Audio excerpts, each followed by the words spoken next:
हरियाणा विद्यालय शिक्षा बोर्ड के द्वारा जारी स्टेट परीक्षा देने जा रहे परीक्षार्थियों के लिए खबर बड़ी है।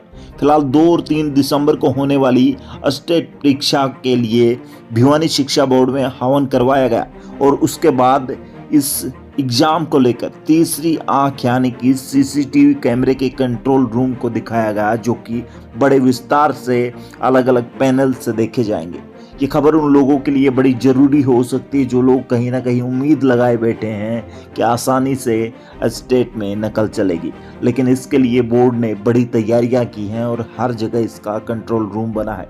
तो आप कहीं ना कहीं अगर ये सोच रहे हैं तो आप पूर्णतया गलत हैं। इस बारे में हवन यज्ञ ये हमारी हरियाणा विद्यालय शिक्षा बोर्ड की ये परंपरा है और मैं समझता हूँ कि इसमें भारतीयता का मूल भी है। इस परीक्षा को हमने संचालित करने के लिए हरियाणा विद्यालय शिक्षा बोर्ड ने पूरी कमर कस रखी है और हमने पूर्णतः इंतजाम जैसे पहले होते आए हैं वैसे ही चाक चौबंद प्रोग्राम जो हमने प्रबंध किए हुए हैं। साथ में ही आज चीफ सेक्रेटरी साहब की अध्यक्षता में आज चंडीगढ़ से भी जिला प्रशासन के सभी प्रशासन के अधिकारियों की हमने आज बैठक भी ली है और सबने आश्वस्त किया था कि पूर्ण तरह इसको शांतिपूर्वक ढंग से और पूरी जो है व्यवस्था को चाक चौबंद रखते हुए परीक्षाएं करवाई जाएंगी। सर, कल और परसों की कौन से लेवल की परीक्षाएं होंगी, कितने स्टूडेंट्स या पार्टिसिपेंट? कल जो है लेवल 3 की परीक्षा होगी वो आफ्टरनून सेशन में होगी और परसों जो है लेवल 2 और लेवल 1 की परीक्षा होगी। तो इस कितने पार्टिसिपेंट रहेंगे? आप कुल मिला के 2,52,028 कैंडिडेट्स हैं। तो इतने परीक्षार्थी जो है दोनों दिनों में तीनों सेशंस के अंदर परीक्षाएं देंगे। पूरे प्रदेश में कितने सेंटर बनाए गए हैं?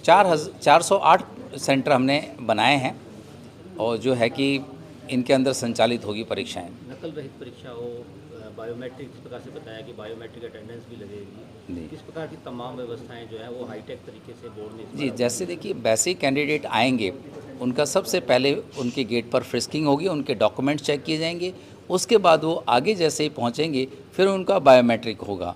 उनके जितने भी डॉक्यूमेंट्स हैं उनका अपना थंब इम्प्रेशन है और उनके डॉक्यूमेंट्स चेक करने के बाद उनका मिलान करने के बाद तभी उनको अंदर जाने दिया जाएगा।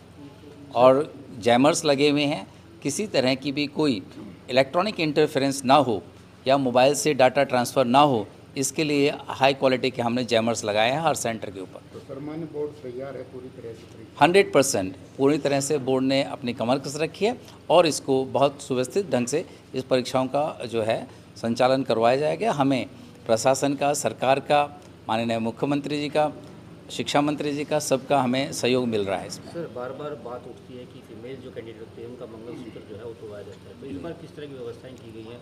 नहीं, ऐसा नहीं है, छूट दी गई है, मंगलसूत्र में छूट दी है। जो भी धार्मिक इस तरह के चिन्ह हैं उनको छूट दी गई है इस बार। हाँ, धारा 144 के लिए हमने सारे प्रशासन को लिख दिया था डिस्ट्रिक्ट वाइज, जिसका हमें जवाब भी मिल चुका है। 408 हमने परीक्षा केंद्र बनाए हैं, जिसके लिए हमने 172 फ्लाइंग स्क्वेड्स भी बनाए हैं। तो हम लोग पूरी तरीके से तैयार हैं स्टेट की परीक्षा के लिए। मैम, बात करें तो कंट्रोल रूम में किस प्रकार का कंट्रोल रूम में किस प्रकार निगरानी रखी जाएगी, क्या यहाँ से भी केस बन सकते हैं? कंट्रोल रूम में हमारे पास सारा एक इन्फॉर्मेशन सेंटर रहेगा ये, जिसमें हमारे बोर्ड के प्रतिनिधि भी हैं और हमारे सारा कंट्रोल यहाँ से रहेगा।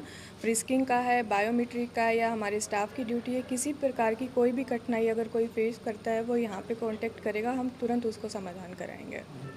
इसमें देखिए हमारे बोर्ड से लगभग 6 से ज़्यादा इसमें स्टाफ की नियुक्ति हुई है और यहाँ से पूरे राज्य के अंदर जो जो हमारे परीक्षा सेंटर्स होंगे उनको एक गाइडलाइन और एक कह सकते हैं मॉनिटरिंग की जाएगी। तो यहाँ से जो भी किसी भी प्रकार की व्यवस्था पूरे प्रदेश में हमने करनी है तो यहाँ से वो संचालित की जाएगी।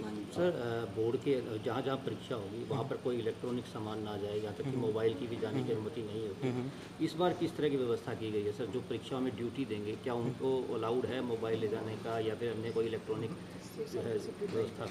देखिए, इसके लिए सिर्फ जो हमारे सेंटर सुपरिटेंडेंट हैं वही प्राधिकृत हैं, इसके अलावा और कोई भी मोबाइल परीक्षा केंद्र के अंदर या आसपास नहीं लेके जा सकेगा। इसके लिए मेटल डिटेक्शन है, फ्रिस्किंग होती है, तो इसके लिए हमारे पास पर्याप्त प्रबंध हैं जिससे इसको रोका जा सके।